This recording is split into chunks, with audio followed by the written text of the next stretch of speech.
Séance ordinaire du Conseil d'arrondissement de la Baie, tenue dans la salle des délibérations de l'Hôtel de Ville de l'arrondissement de la Baie, mardi 24 février 2015 à 19 h. Adoption de l'ordre du jour. En 2, adoption des procès-verbaux. On en a 4.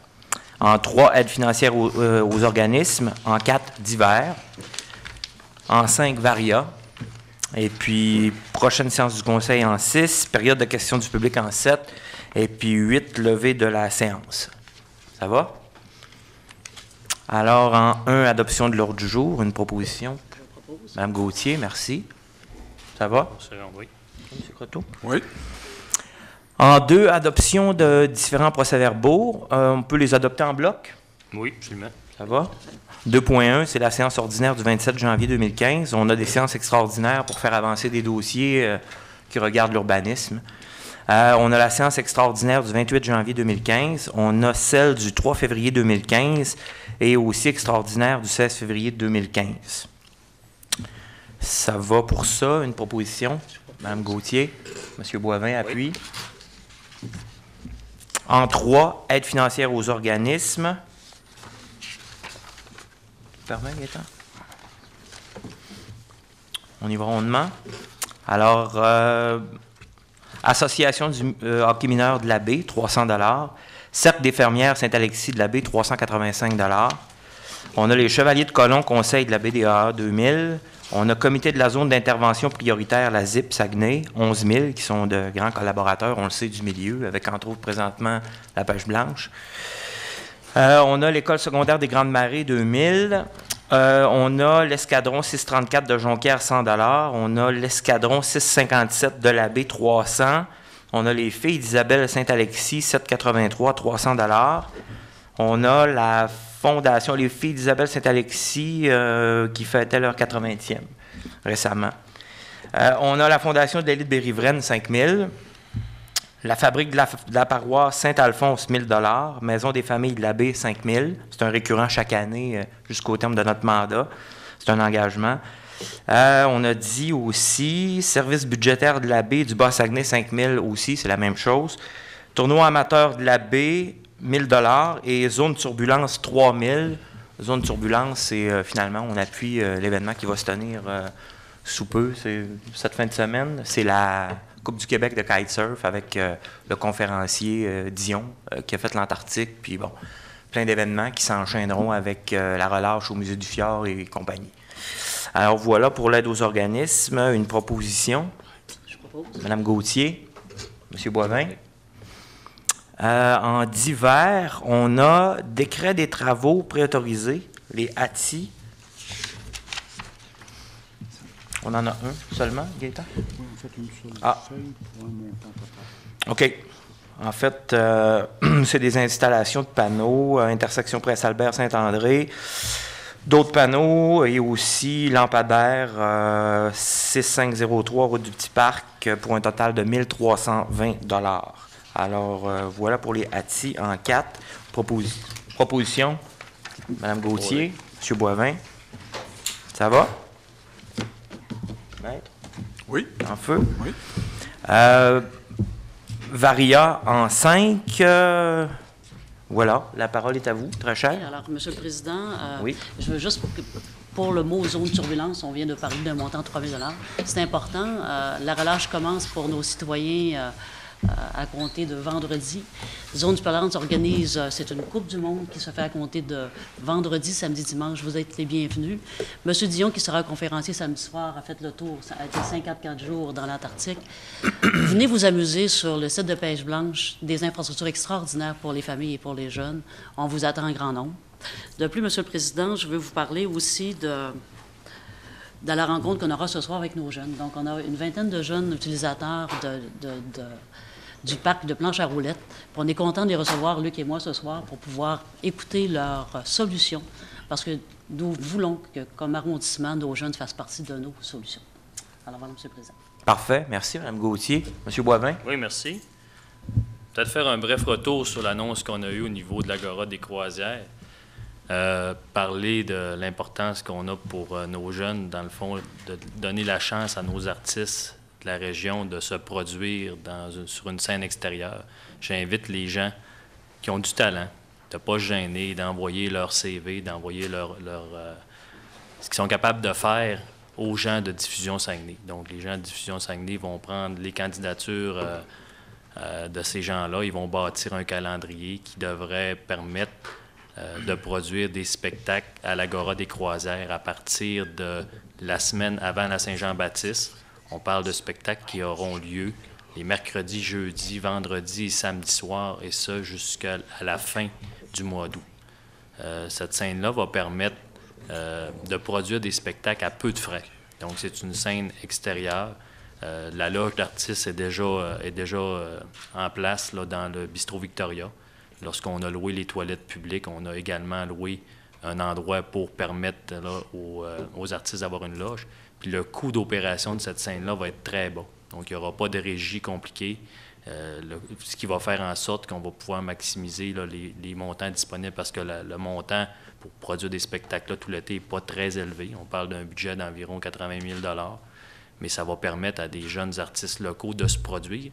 Puis également, ça va permettre d'offrir un achalandage pour permettre aux restaurants de tout l'arrondissement également d'inviter des artistes à se produire pour l'après-spectacle gratuit qui aura lieu à l'Agora. Donc, les artistes qui nous écoutent, je vous invite à envoyer votre CV, c'est important. Également, j'aimerais revenir sur... on a vu dans les médias, puis je suis content, il y a beaucoup de médias ici. C'est rare, d'habitude, il y a juste Danny Desbiens qui est là sagement à sa table. Revenir sur les événements de la fin de semaine. OK? Puis peut-être rappeler un bref historique, les conseils que nos prédécesseurs nous ont laissés. Puis, vous allez peut-être être déçus, là, vous ne verrez pas de grandes débandades ce soir. Ce qui a fait la force de l'arrondissement à la baie depuis la fusion de Ville-Saguenay, ça a été le travail d'équipe et l'unité. Depuis que l'abbé fait partie de la fusion, on a réussi à aller chercher beaucoup de choses à travers la grande ville. Puis tout ça s'est fait pas toujours dans la joie, pas toujours dans l'harmonie. J'ai parlé à Serge Simard qui me contait que parfois il était des 10-11 heures à coup de... On ne dira pas de sac à la télé, là. Mais des grandes réunions où même Jean-Eudes quittait pendant des heures pour revenir bien fâché en fin de soirée. Mais l'arrondissement l'abbé s'est développé parce que les élus se sont tenus malgré leurs divergences. Écoutez, c'est important que les 3 élus, on est seulement 3 à l'abbé. C'est clair que si on commence à chicaner, si on commence à travailler chacun de notre côté, on ne réussira pas à aller chercher le maximum pour nos citoyens. On a invité François à une rencontre pour parler des différends qu'on avait. François ne pouvait pas, ce soir, être présent. Des raisons familiales, peut-être un auto qui était pris dans le banc de neige. Mais soyez sûrs d'une chose, c'est qu'on va avoir une rencontre en privé. On va régler nos choses. On ne demandera pas à François de démissionner comme président d'arrondissement, mais on va rappeler le rôle du président d'arrondissement, qui est un rôle important pour nous. Le rôle du président d'arrondissement, c'est un rôle de nous représenter, puis un rôle de nous consulter dans les différentes décisions qu'on doit prendre dans notre arrondissement. On a des budgets pas faciles, on a des dossiers pas faciles, on est dans un contexte budgétaire où l'argent est très rare, où on a beaucoup de projets en route, puis pas d'argent pour les réaliser. Donc, c'est sûr et certain qu'on va avoir des divergences. C'est sûr et certain qu'on va devoir se battre chacun de notre côté pour aller chercher le maximum, mais c'est dans l'unité, malgré des conflits qu'on pourrait avoir, qu'on va réussir à aller chercher le maximum pour l'arrondissement puis pour les citoyens de Saguenay. Fait que ce que je veux vous dire ce soir, c'est qu'on va avoir cette rencontre-là. Je n'ai pas l'intention d'aller plus loin avec ça.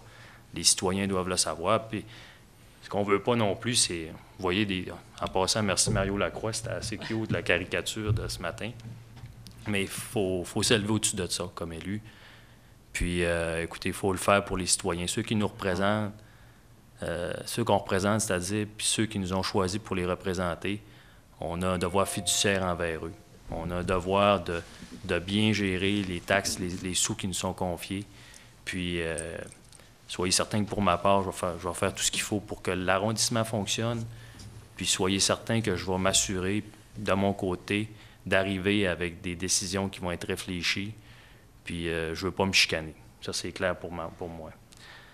D'un autre, vous avez vu, j'en profite, les gens des médias, vous êtes là présents ici ce soir, vous parlez puis de l'aide aux organismes. C'est un sujet qui est largement débattu au niveau de la ville présentement. Vous avez vu ce soir, on a voté des montants d'argent. Puis la façon que ça fonctionne à la ville, c'est assez simple. Chaque élu a un montant d'argent qui lui est propre. Donc, pour le quartier que je représente, le quartier 18, j'ai cette année un montant de 18 000 $ que je vais consacrer à différents organismes, des OSBL ou des organisations. Même chose pour François, même chose pour Martine. Et on a également à l'arrondissement un montant d'un peu plus de 100 000 qui était bonifié auparavant d'un autre 100 000. Ce 100 000-là provenait des surplus de la ville, surplus qu'on n'a pas cette année, compte tenu du contexte budgétaire. Donc, on a à faire face cette année à moins d'argent que par les années passées, puis on aura à faire face à des choix qui seront plus déchirants que par le passé parce qu'on a moins d'argent. OK? M. Boivin, vous avez 5 minutes. C'est une blague, c'est une blague. On a 5 minutes.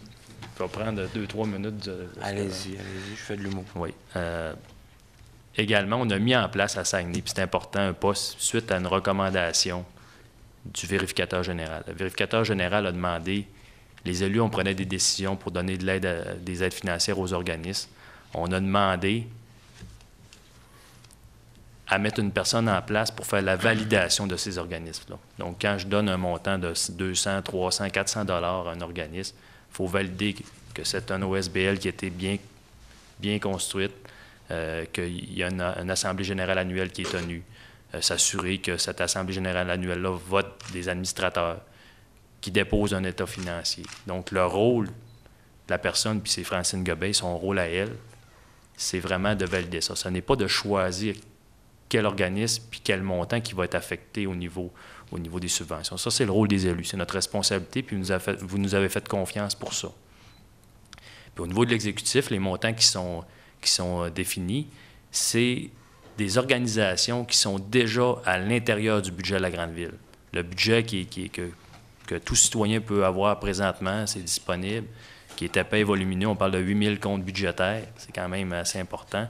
Mais chacun des organismes, comme Contact Nature, par exemple, sont déjà inscrits au niveau du budget de la grande ville. Les Rythmes du Monde, ça en est un exemple. Puis ça fait l'objet de protocoles d'entente qui sont eux aussi validés par notre responsable au niveau des dons et subventions qui relèvent de la direction générale de la ville de Saguenay. Donc, c'est une mise au point pour moi qui est importante. Puis, je vous dirais que depuis toujours, l'arrondissement, les élus de la baie, on a resté maître de ces montants-là. On essaie de dépenser le mieux possible. On essaie d'en faire un effet de levier le plus souvent possible. Mais je peux vous dire qu'on a aidé de nombreux organismes de notre territoire, de notre arrondissement, puis que c'est un choix pour moi qui est important. Puis je pense que ça doit continuer de manière ferme d'appartenir aux élus, parce que c'est nous que vous avez fait confiance pour faire ça. Donc, je pense que c'est une mise au point qui est importante, puis on en profite pendant que tous les médias sont là. Merci. Merci, M. Boivin. Beau discours. Très simplement, effectivement, je vais poursuivre en tant que président d'arrondissement, c'est très clair pour moi. C'était pour moi, au départ, un coffre à outils pour faire du développement. Et puis, j'ai bien l'intention de non seulement continuer, mais le décupler. Je suis d'accord là-dessus aussi, sur le point que Luc apporte. Je pense qu'on a vraiment une responsabilité en tant qu'élus. On a été élus par des contribuables qui s'attendent de nous de livrer des services, d'avoir de l'écoute, de travailler ensemble pour développer des projets. C'est essentiel.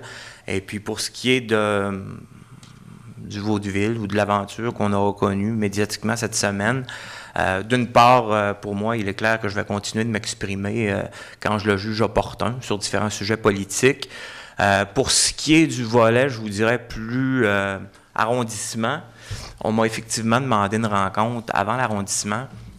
Et puis finalement, je me suis dit, réflexion faite, parce que je réalise qu'il faut aussi réfléchir avant d'arriver dans des rencontres parfois trop émotives.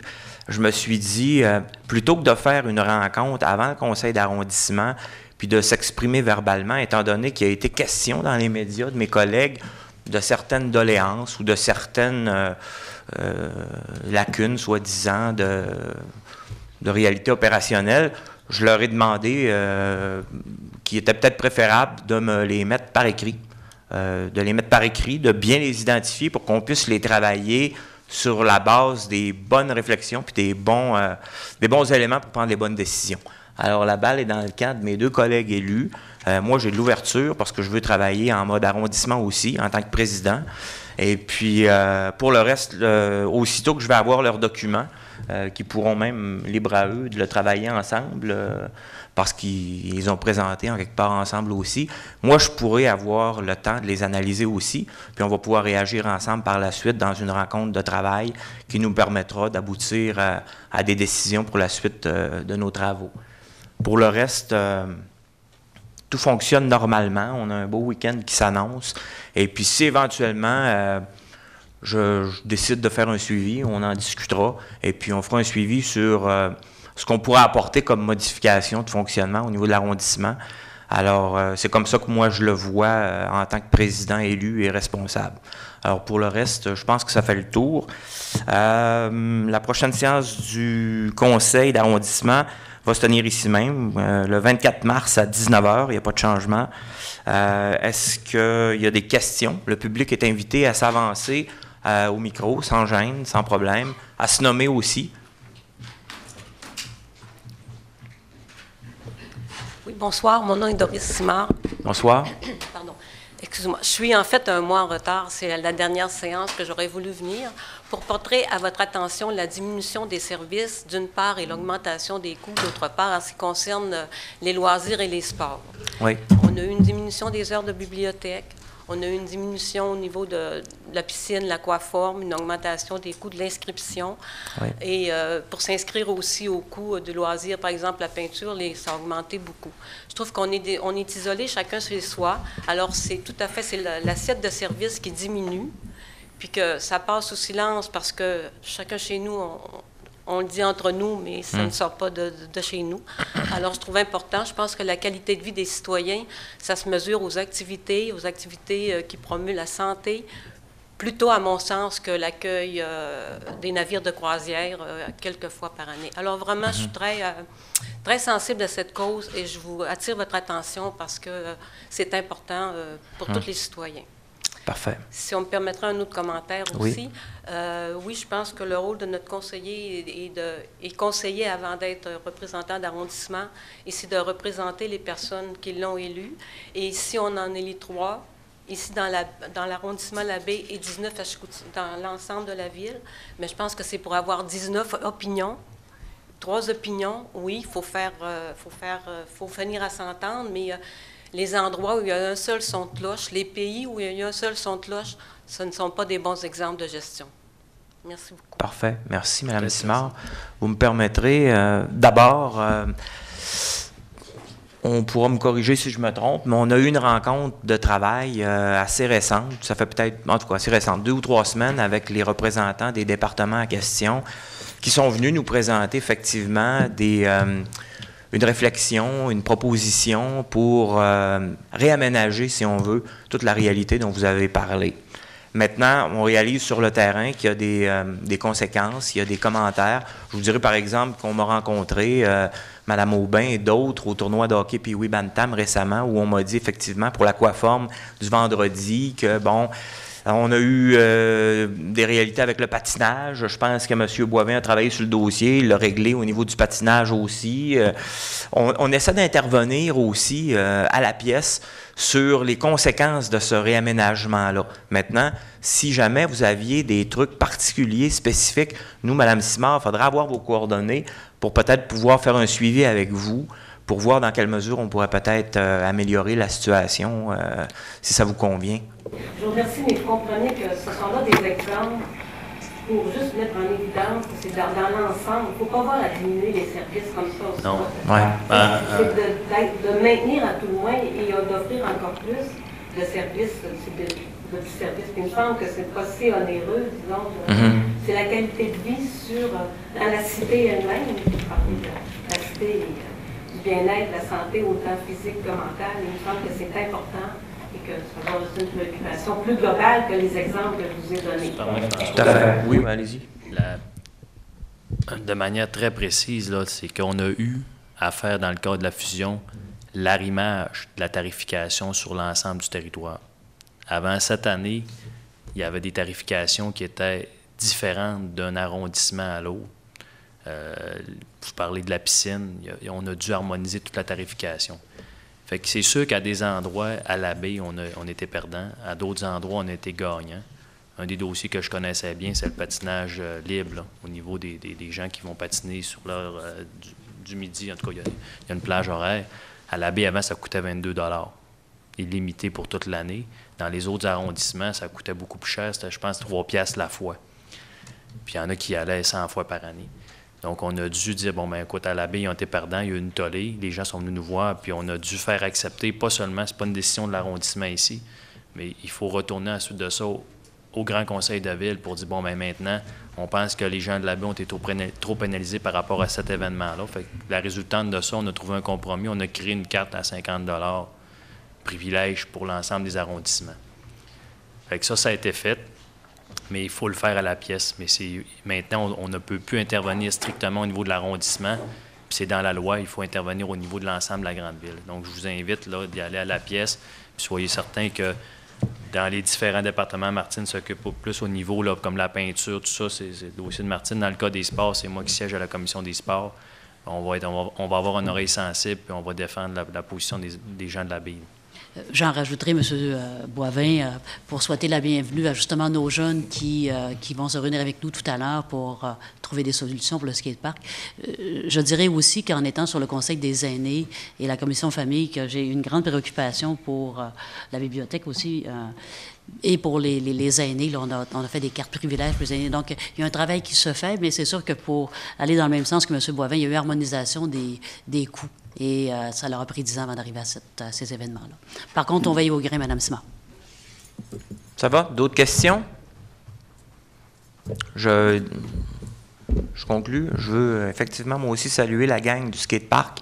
Bravo pour la sortie front du journal. Je trouve ça fantastique. Puis vous êtes bien encadré avec Mme Gauthier. C'est dans son district.